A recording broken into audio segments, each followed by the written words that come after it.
Hello and welcome to our Bolivia film. After spending 3 crazy months in Peru, and if you haven't seen our Peru documentary, you should definitely check that out. We are now in Bolivia. We spent the first few days cycling from the Lago de Titicaca over to La Paz, where we are right now, which is a crazy city where the public transportation is a teleférico, so a cable car, and we're just doing a loop around the whole city, and it's absolutely crazy. So cool. It's so cool. And yeah, we're in Bolivia. We're super excited. We're actually taking a 3-week break in La Paz now, over my birthday, which is today. And over Christmas, which will be next week, and then New Year's as well, and then in the new year 2023, crazy. We are starting again and heading south through Bolivia, past the Salar de Uyuni, the largest salt flat in the world, and then further south to Chile. And yeah, we're super excited. It's really cool. We're really glad to take a break after some really intense cycling in the mountains now. And welcome to our Bolivia film.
So we are cycling the Bolivian Death Road right now, which is pretty famous, probably the most famous thing to cycle apart from the Salar de Uyuni in Bolivia.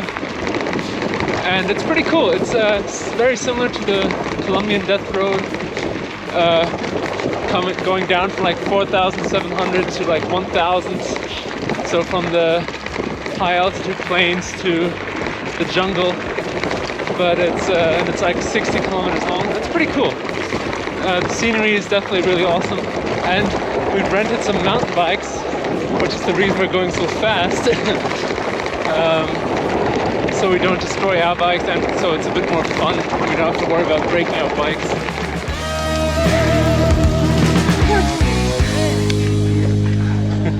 Very good. Nice.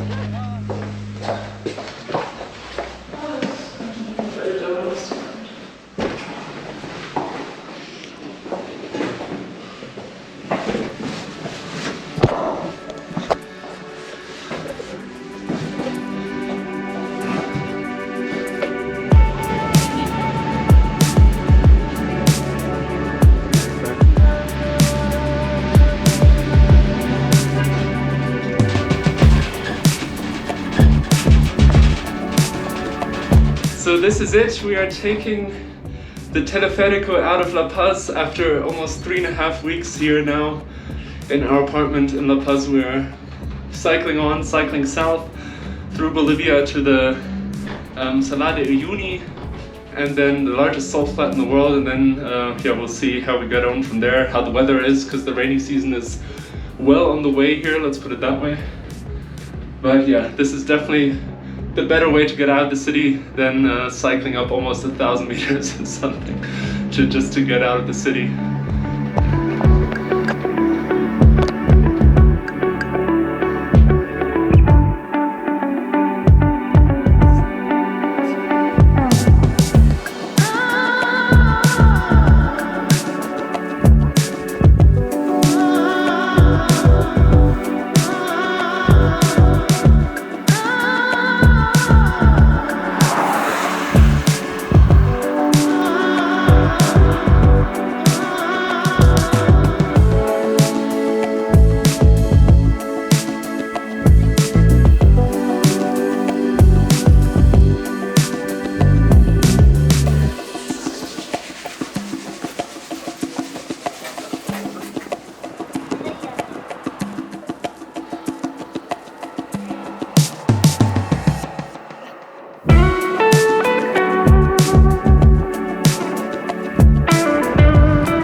So the landscape has changed so much now. It's just so incredibly flat.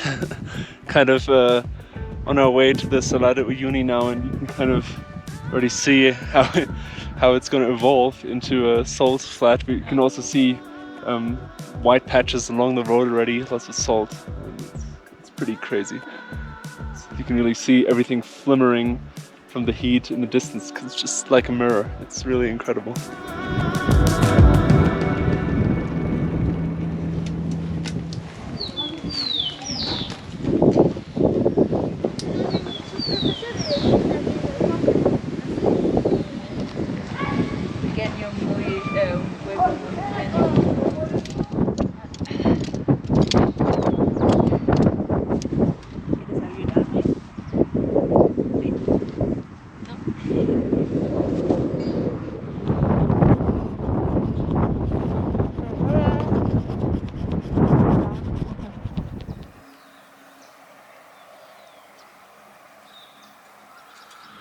So this was the third consecutive night that we spent right next to a football field in a small village, because basically every small village or town has a nice football field and also a basketball court with a roof over it. So that's really nice. Yeah. And yeah, yesterday we cooked a bit over there, and there were some very curious kids from this village, and they were watching us cooking and asked us some questions, and we talked to them a bit. And there was one girl, she was so curious. She was with us until we went into the tent. We literally had to close the door and say goodnight because she wouldn't leave. Yeah, at one point she was running away and we thought she was going home, and then she came back, just got a jumper. She just got a jumper to then be a bit warmer while watching us. So that was quite funny, and yeah, I guess we're gonna see her again this morning. Yeah. Adios. Hasta luego. Ich schieb noch was da vorne.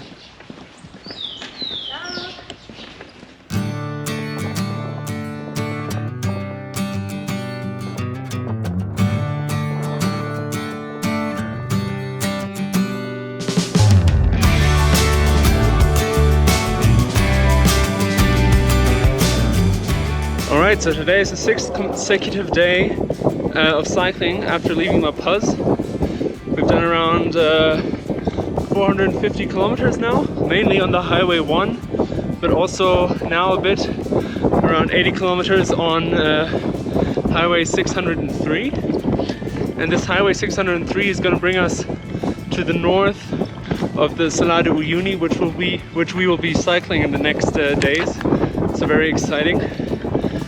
And maybe up ahead you kind of saw it, a volcano that's called the volcano Tunupa, which is kind of where we're heading now, which is at the north of the Salar de Uyuni.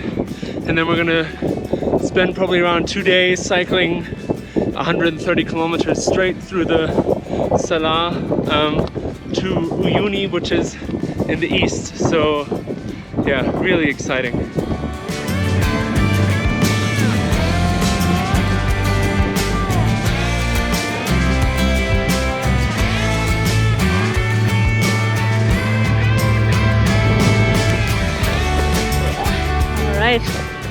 We left the last village now, that is before the Salar, and yeah, we stocked up in food and water and everything, and tonight we're gonna camp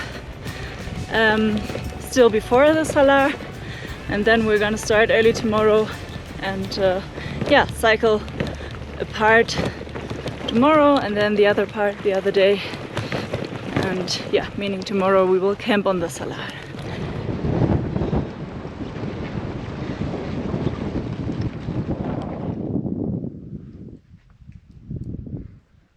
So we're on our way to the Salar. This dirt road is turning more into a open plain with a few tracks on it, and you can really tell how crazy muddy this must sometimes be, and it's all really dry and actually really smooth to ride on for now. So yeah, we are again feeling pretty lucky and pretty relieved that yeah, it's pretty dry.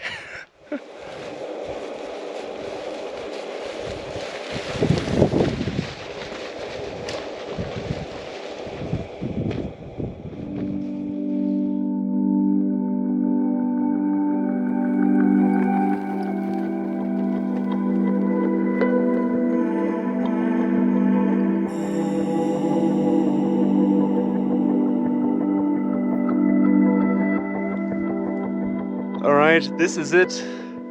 The end of the road, literally. And ahead of us is absolutely nothing. It's really incredible. We've never had this before. And yeah, we're taking some last preparations, making some last preparations. We got some extra water here and here, probably a bit too much, but yeah, better too much than too little when you're in a desert. Yeah, and preparing ourselves for the sun because it's coming from above and because the salt is mirroring it. Yeah, reflecting the UV radiation. Yeah, we even took a little stone because the salt lake is meant to be hard as stone, and when you're trying to, if you have nothing to hammer in any tent pegs, well then, yeah, you gotta take it with you. So we have a little stone with us as well. And we hope we're prepared enough. It looks absolutely incredible. It looks pretty dry. There's a few little, how do you say, puddles, but I think it should be fine. And here we go.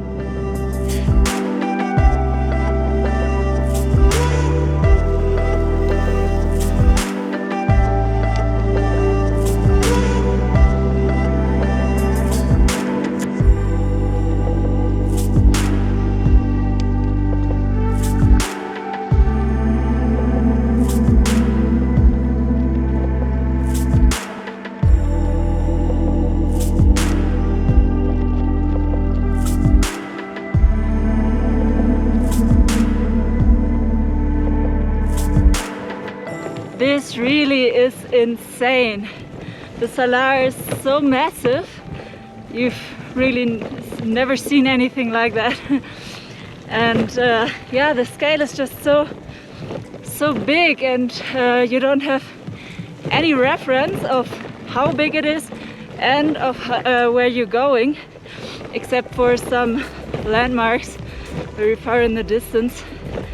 It's just crazy.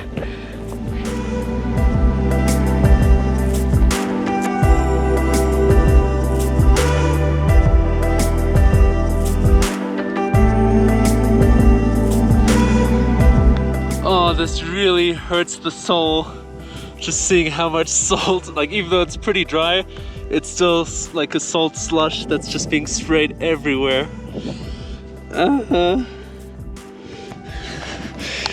Especially while riding, it's terrible. I'll try to show you.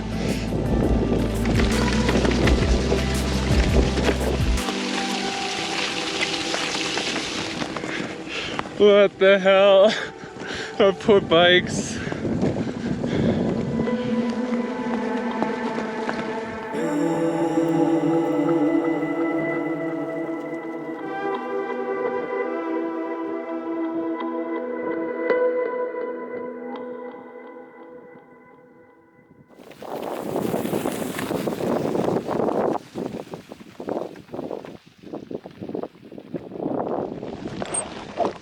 The cool thing is that the Salar is constantly changing. Every few kilometers the texture becomes a little bit different of the salt.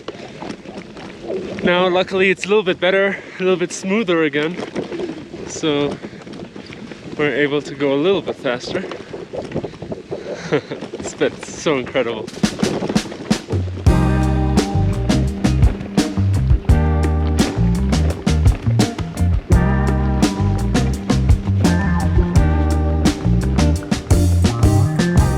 So out of all the places you don't want a flat tire, this is probably number one.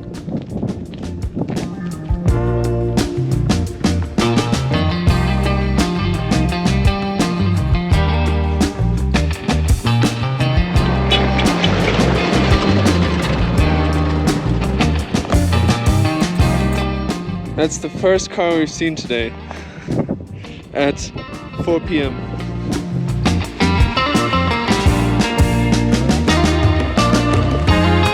Oh, luckily the road has gotten a lot better and we can just blast it now.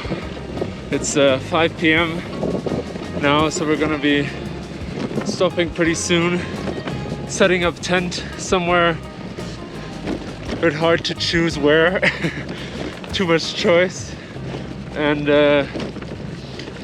yeah, then we're gonna, I think, have a pretty amazing sunset, unless some clouds still form, but I hope not. Yeah, so we're definitely looking forward to that.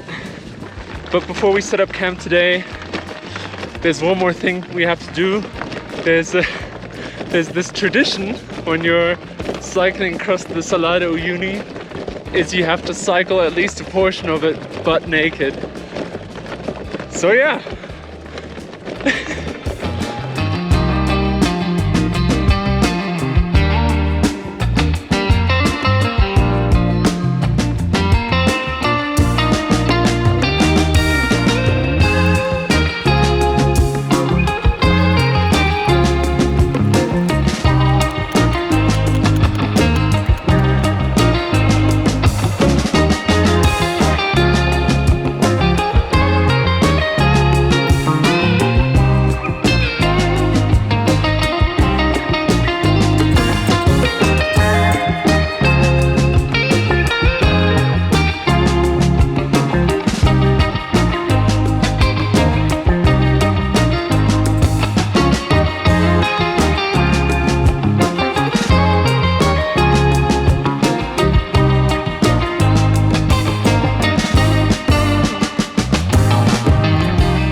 Almost 6 in the morning and we're about to have a really nice sunrise, but we're also pretty tired.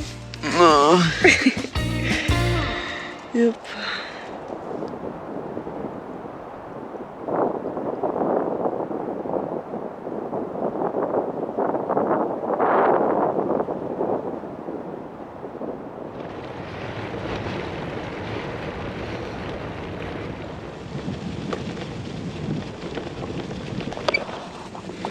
So day 2 is starting really well.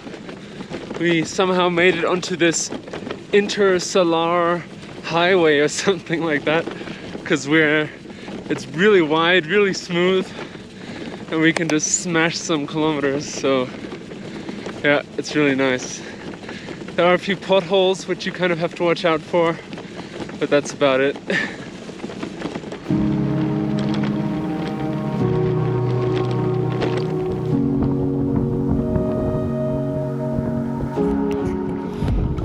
We've made it to the end of the Salar, and here it's way more touristy, as you can tell. Way more cars and people.